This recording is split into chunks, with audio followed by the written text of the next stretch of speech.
conversation on the main stage here to speak about F&B global brands entering the Saudi market. And I hope that you are going to be joining us. We'll have more people here in the room, hopefully. But the speakers are here, so join me in welcoming James Gate, Adriana Grohr, and Philip Urosala.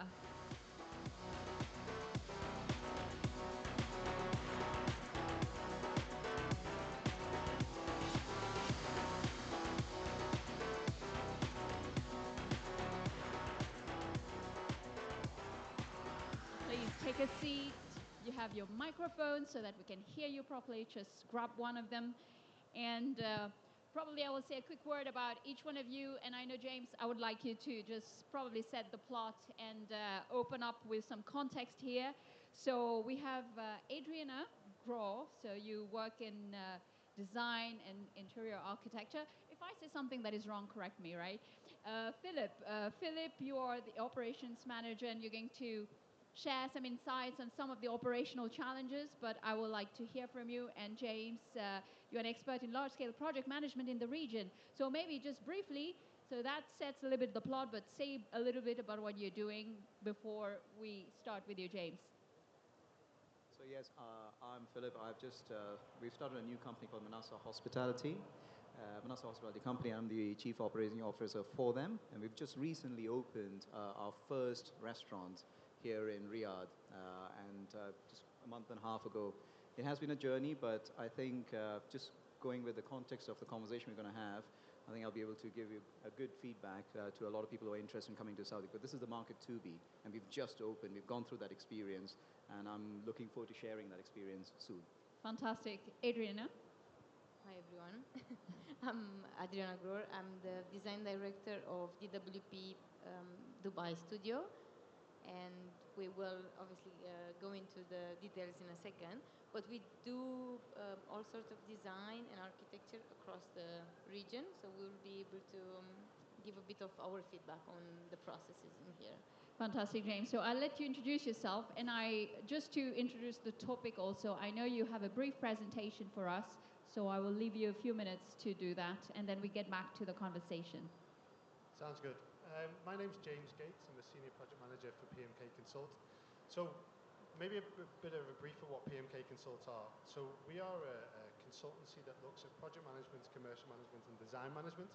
So when it comes to the restaurant and F&B business, or anything around that, such as your warehouses and your manufacturing facilities that are required for here to support the front end and also the back end, we provide from inception of that project. So we come in and support the clients on developing the brief, what they need for the restaurant or the facility, and then we take it all the way through from design, supporting companies such as Adriana's to develop the design all the way through to the contracting stage. Through the whole process. Through the whole process, from start to finish.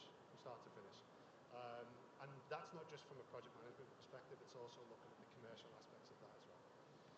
All right, so let's probably just set the plot. I know you have a brief presentation for us, so I'll let you go through that, and then we have a quick conversation together, all three of you. Cool. The difficulty is that I can't see it. you can move around if you want. I can move around? Yeah. Is it going to come up? It should work. Hopefully. He has the clicker. Are you clicking? Yeah? Where do I click? Let's remove the awkwardness and I'll introduce the topic instead. Okay. So the technology is not with you today. No problem. Hopefully if it works, you guys just make it. No problem. So this is slightly different to some of the talks that you've had over the past couple of days, and I imagine what you've done in previous events as well. This is really looking at companies who are looking to expand into Saudi Arabia. And again, as I've mentioned, it can be your restaurants, it can be your manufacturing facilities to support the local restaurants or the international brands and warehousing as well. So what we're going to provide today is sort of an overview and a discussion about what the registration requirements are for setting up a facility here. What are the different types of procurement routes? And what I mean by procurement is how you're going to develop the facility or how you want it to be designed. Then we're going to talk about the local codes and authorities that you have to stick to, and how we're going to support you through that. And then at the back end, we're going to talk about some of the logistical strategies to that as well. I know there's a discussion later on, I think it's around about 7:30, where they're going to talk about logistics and distributions, but we can touch on that, what the requirements are from a logistical perspective. Absolutely. But then I think what we'll do as well is we'll talk about Saudi Arabia as a whole from the Vision 2030 and what really is the target for Saudi Arabia, because we're seeing a lot of international brands that are really investing in the country at the moment, but what they're trying to do is they're taking the cultural heritage look and feel of Saudi Arabia and incorporating that into the international brand style. So that is sort of an overview. I think we may have skipped the presentation slightly, so we might as well go into the discussion points, and let's open. Fantastic. Thank you, James. I think it actually nicely sets the plot. Thank you for that. I will probably turn to Adriana, and James was just mentioning, the balance of cultural sensibilities is very important. How do you make sure that how do you balance that with global design and standards? Adapting them to an international F&B brand. How do you do that related to the Saudi market here? I think like all international brands, they do have their overall standards that get applied worldwide. However, in each country or each culture, you do have to absorb the essence of that and infuse it on I think in a refined way, so it doesn't feel overpowering. Obviously, you have to be aware of the local culture. They were discussing earlier on the previous panel about the importance of knowing your ingredients and the base of that. It's in a similar way.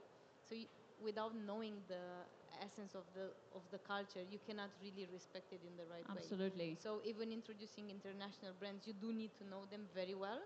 At the same time, you have to be very aware of the culture elements that you can apply, because there might even be contradiction in how you're introducing those if you're not really I think well familiarized. Yeah. One of the main challenges might be local regulations. You mentioned it, James. So what are the key requirements you would say, for opening an F&B establishment in Saudi here? And how do local regulations, impact the process of for international brands for a smooth opening? There's there's multiple levels to this topic, because there's, first and foremost, if you're an international brand and you do want to open up a facility here, there's different types of ways of opening up a facility here. You can either go solo and be 100% your own company, but then there's the municipality regulations that you have to follow and abide by, or there's a partnership that can actually take place, and maybe even Philip might be able to touch base on this with the recent restaurant that Philip has opened. And then when it comes to the Saudi Drug and Food Authority, you need to make sure that you're sticking to their guidelines as well, and that they do have specific guidelines that you have to follow. And so that's sort of looking at the opening and operating a sort of restaurant or a facility.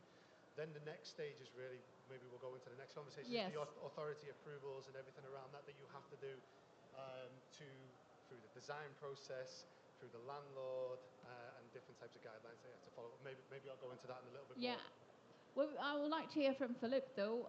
You have some field experience, so I think it's Very recent. Very recent. So this is great, because this is exactly what we want, to be concrete. So tell us in real life what happens. So as James mentioned, it's very important that we actually know what is happening in Saudi. Obviously, as an international brand, we've opened Sushi Samba.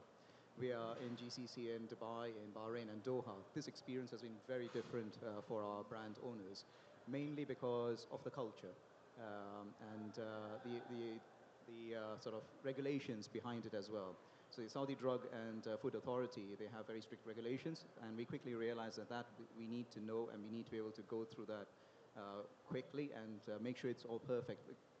One of the things I would suggest with anybody who is wanting to come in to bring in a new international brand is to get a local consultant to help you get through all the regulations and and somebody who's on the ground, because there's so much to go through. You need to have the right connections and know who to go to. It's still fairly new, the government, wanting to go into the Vision 2030. The other thing is also the cultural aspect. We are the only sushi samba of all the sushi sambas that's opened across the globe that obviously don't serve alcohol and no pork. And our menu incorporates both. So we had to make a lot of adjustments for that. Of course, we did our research before, and that's what I would suggest. If you've got your own international brand that you've opened globally, that you would need to look at it, look at the cultural sensitivities and make sure you respect that. There's no going around it. Right. The other things also enter into partnerships with local authorities, like even suppliers. They can actually give you much better advice. We were sometimes scratching our head that how do we get this? Where do we go and get this particular certification? The suppliers, there's a very good, I would say, a repertoire of suppliers here that can supply pretty much everything that you need, which came as a huge surprise for us because our cuisine is very unique. It's Nikkei, so it's a mix of Brazilian, Peruvian, and Japanese. So it's very unusual to get some of those ingredients here, but surprisingly, the suppliers here are able to get it. So they were better in advising us to how to go about with the regulations. There's a lot of food and beverage regulations that we have to adhere to, mainly related to the culture, the halal and that aspect. So they were able to advise us. So these things are very important that you know beforehand. Right. And getting a consultant who is aware of this, who's able to support you, and also understands your brand, greatly benefited us. We actually took a consultant who came over and visited our other branches, so they knew what we were about, and then they came back and said, "This is the adjustments you need to make." So James, what do we need to know before get involved in this process of setting up? Yeah. When it comes to regulations, of course.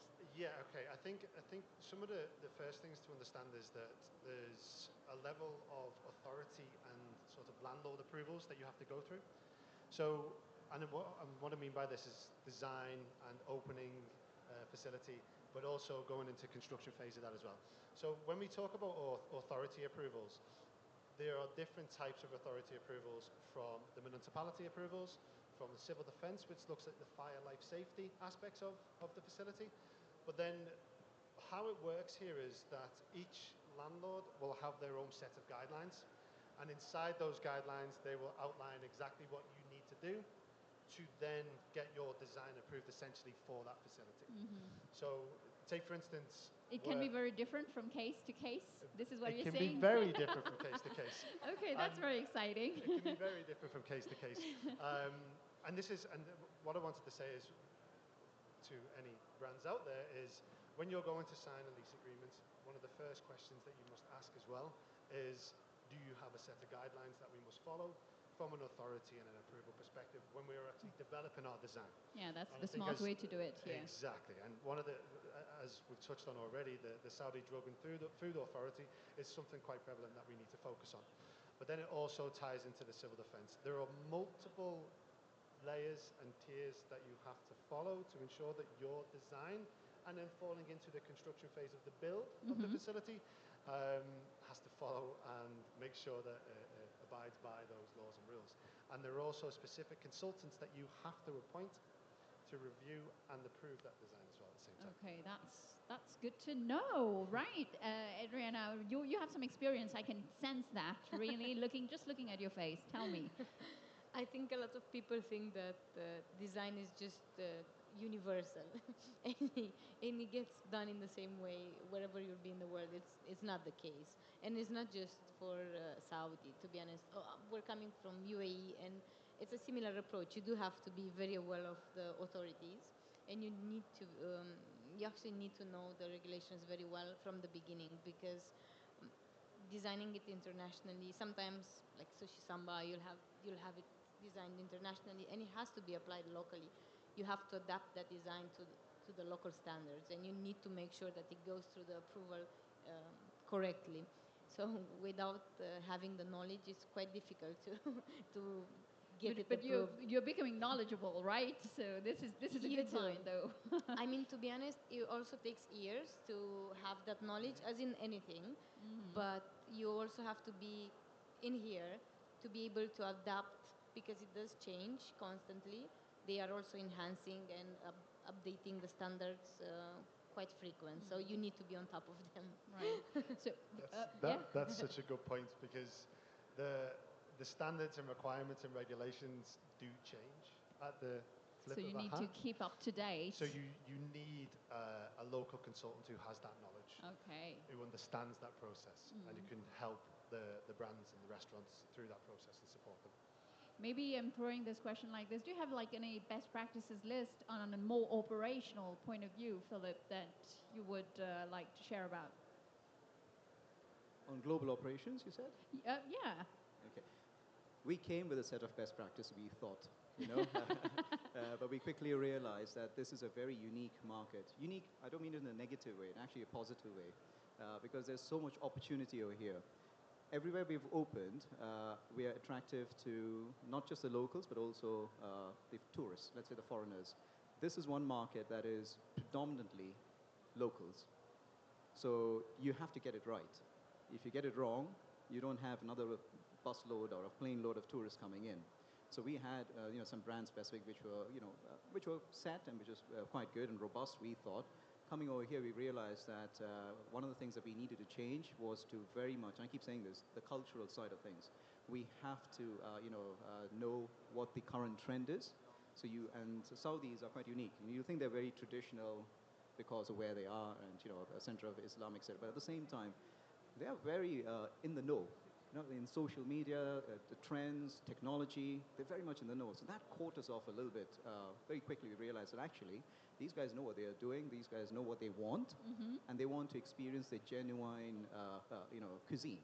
Right. I'm not saying the other places are not like that, but here we had to make sure. But the added challenge is that you still need to be within that box of the cultural regulations, the halal, etc. So yes, we had a set of global standards that we come through. We had to quickly adapt that to it. We stuck to our baseline, which thankfully was easy to stay on. But at the same time, we had to respect what we had to do. One of the things I would suggest anybody who is going for the first time with a global brand, if you can, if your budget allows for it, if your time allows for it, is do a pop-up. Do a pop-up in Riyadh, do a pop-up in Jeddah. It'll give you an idea as to what the market is. It'll also help you understand the availability of ingredients, the nuances of getting permits, etc. Right. And also how the public will react. The public testing and learning. Right. Yeah. Very insightful. Adrina, I'm curious to learn a little bit about how you, brands in general, how can they integrate both the traditional practices and modern design trends? And also, today we are talking a lot about sustainability. Is it something that resonates with Saudi consumers, today? And there's also this ambition to appeal to international consumers. So how do you balance all of that? I think people that are wanting to experience the international restaurants in general, they are quite well traveled, and they do have the nuances of a lot of differences in food. So going to a certain restaurant, they do want to experience the culture. They do want to have the international brand taste, because it's a very high possibility that they've been to different ones from the same brand in different countries. So they do want to see the difference with what's bringing into the local market. So as one of the panelists earlier, Sarah, who's a local, who studied in France, was talking about those elements, as saying, yes, she does want to bring the French cuisine to Saudi. However, she wouldn't change something that is traditionally French to here, because even the locals won't appreciate that. So there are certain elements, even within the design aesthetics, that you wouldn't want to change, because they are international and they are well recognized in those. Yeah. And we were having this conversation earlier in the panel with chef Sarah, who was saying exactly the same thing. That's quite insightful indeed. Yeah. Yes, because it's, design is nothing different than an experience as well. And food is part of an experience too. So whatever you're creating for people has to resonate with what they are doing in their everyday lives. However, if you're going for an international brand, you do want to have that layer of of experience added to your plate for the night. So we spoke about regulations, but it goes beyond regulations. That's not just the one thing. There are other aspects, logistics, I don't know, sourcing, deliveries, all of that, which can be challenging. Also, affecting timelines. I don't know. So how I see some smiles. So what strategies have proven effective? Anything you'd like to share from your different perspectives? I think I like what Philip said earlier on, because I was on a panel recently, and one of the main questions that we got at the end of the panel was, are we seeing more locally sourced material and food products? And when I say material, I mean from a construction perspective as well. And the answer was yes, and it's nice to hear Philip actually say that, because one of the visions of Saudi Arabia is to try and be more sustainable. So what we're seeing a lot more now is a lot of it being locally sourced as much as we possibly can. We're also seeing a lot of the vertical farming that is happening in Saudi Arabia and out in Neom. And in the Alula. In Alula as well. So a lot of it is trying to be locally sourced to avoid that difficulty of, when I say difficulty, there are certain challenges and limitations to importing goods and food. Again, going back to the Saudi Drug and Food Authority and the regulations and everything having to be sort of abiding by those guidelines from a food delivery perspective. But really what we're seeing is the push and the drive from the international brands as well as the local brands to get stuff that's sourced locally. Now, that can be a challenge if it's not here. So then you have to go through the import requirements for that. And what we're seeing is these specialist brokers coming in and supporting that to provide you with the requirements from it's something called a SASO certificate that you have to have when you're importing goods from outside of Saudi Arabia. But again, looking at the local experts who are on the ground, these are the people who are going to support and help you through that. And there are people in abundance, such as my organization as well, people that are in abundance who are going to be able to help you with that. But it was really nice hearing that from Philip, that he's had real world experience of that, because we've been talking about the 2030 vision, sustainability for such a long time now, and to have that real world experience right now, it's quite pleasing. And I had a chat with James Thompson. He's working on the Alula region and in agri-food development, talking with local producers, working with them, local sourcing, and it was very interesting, by the way. So I was thinking, Philip, maybe if you could shed probably some light, how are you best supporting local suppliers, local chefs, entrepreneurs, how you're working with them, to foster this cross-culture collaboration within the hospitality sector? So actually, I'll bring another angle into it. So the suppliers are actually quite good. The suppliers are actually quite good. The supply system that we have, I guess because some brands have been here, for some time now. We've got brands like Hakkasan, and they've been here for some time. Miyazu, they've set up quite good logistics. So that came as a pleasant surprise, because we thought that we would struggle a little bit, because especially items coming from Peru, we thought, how are they going to get all the way over here? But actually, there is something set up already. The area that I felt we need to improve a little bit more, and that's where we're talking with local partnerships, is the manpower. So specifically the chefs, the waiters, the management. That is still something that work needs to be done. And I think that's where a global brand like ourselves can definitely support. I think we need to, there's plenty of Saudi talent. I think we should give them the opportunity, especially chefs, to come and join us and showcase their talents and work closely with our chefs or with a foreign chef, and then stay on. Enter into partnerships with like local schools. There are schools that teach hospitality. And as us as global restaurants, we should put that as part of our budget, if you want to say, or part of our DNA, that we should engage with the local community, the local schools, the local businesses, and ask them to do some internships, paid internships with us.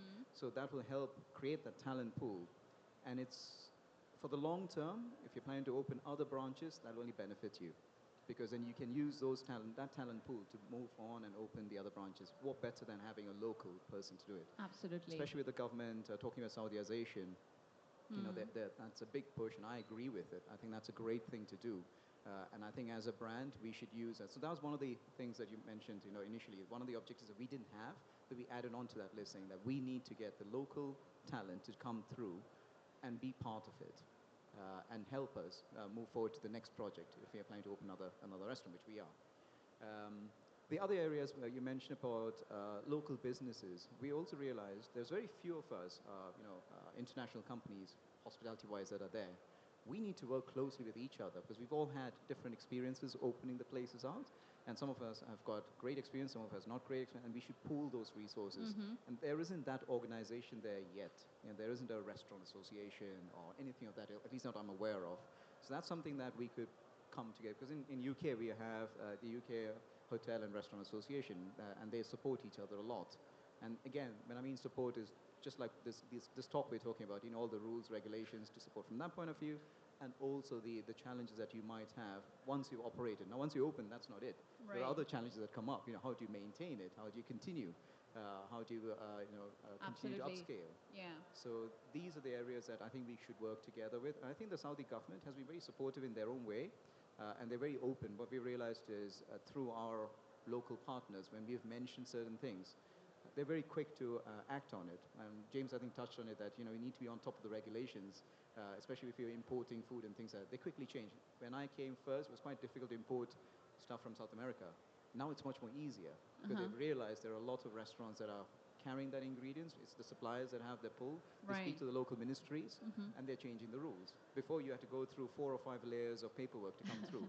There are still layers, but there's 2 layers now, which is okay. It's getting better. We see progress, better. right? It's definitely That's getting great. better. Yeah. Maybe, Adriana, would you have any examples of some key design considerations that, international F&B brands should take into account to fit into, the Saudi cultural and aesthetic landscape? I think we were just touching on the alcohol element, which obviously it's still part of a lot of the international brands. So creating that experience with different ingredients in here, it is a challenge. And it's not just for the chefs or the industry from that point. It's also for us, because you still have to create that experience. People still enjoy having that drink at the bar. They still enjoy having that conversation. It's just how do you create it? How do you define the ambience to still get that experience, but without those elements? So we did experience it on a few projects, and it's quite different, because even the international brands come with all sorts of layers. There are different experiences that we have to define. I think that, and touching on the sustainability, doesn't come only from the restaurants. It does come from the design as well, and it is getting more and more important even in Saudi, which obviously is just a great element to add into the projects, because we've seen it applied from the concept stages, and it has been considered internationally. So just bringing it to the local market just makes the industry just a bit better at the moment. I'm sure it will. Most probably, we will talk in 3-5 years, and it will just be a subject of the past. It will just be normal standards. You do the groundwork now. You're going to reap the benefits in a couple of years, and that's very true. Maybe 3 minutes left. Just one final round of question. If you had, you've touched on a lot of things: regulations, logistics, design, cross-cultural heritage and sharing, which is great. Maybe one final thing: what would you tell F&B players who wish to enter this region, and Saudi in particular? What would be your one key, even I'm sure there's a list, but if you could make it down to 1 or 2 key points, what would that be? James? I think, from my perspective, I think it's important to engage with a local organisation, a local consultant. And I know it might be... Don't do it on your own. I know it might be pushing my organisation here, but I generally think it's important not to go in blindly, because it can be a bit of a minefield, because it is different to European and how things are done in Europe and in the UK. So I generally think that it's important just to engage with a local consultant and let them talk you through the different processes and different procedures, and also let them support you with engaging with a design consultant or an operator for that matter to support you on it from a logistics perspective. What I would say and what I would think is very important is engage with a local consultant. I think that wraps it up. And you guys seem to agree, unless you want to add very quickly. I think from my side, exactly what James was saying, it's really important to engage with the people that are really experienced on their field. Going through the authority and knowing the local regulations is not an easy task at all. It's generally the most complicated. We're in between. We do like supporting from the design side and obviously even getting familiar with those, but we do have layers and they have as well, and they have as well. We're just blending, and it's great to have the setup as one. Just don't go on your own and think that everything will get sorted, because it won't. Philip, you have the final word then. Always, right? No. No. Just to finish off, those two very important, but also another one I would add to it that you should consider if you're bringing your global brand is to do your research on the local community. Because the Saudis are very knowledgeable, but they're also very particular as well because of their cultural background. Absolutely. So when you have your brand, you know what your brand is. You need to make sure you do your research, and you'll have to modify it. Do your homework. Do your homework. That's it. Do your homework, and that'll make your journey much more easier. Fantastic. It's easier to tweak before you step in, and then you just adjust afterwards. So that we might wise Brilliant. On top of what these two have said. I think we've had some precious advice here. Thank you, and all the best to you. And if you want to open your own F&B business, so feel free to contact these folks. Thank you very much. Thank you. Thank you.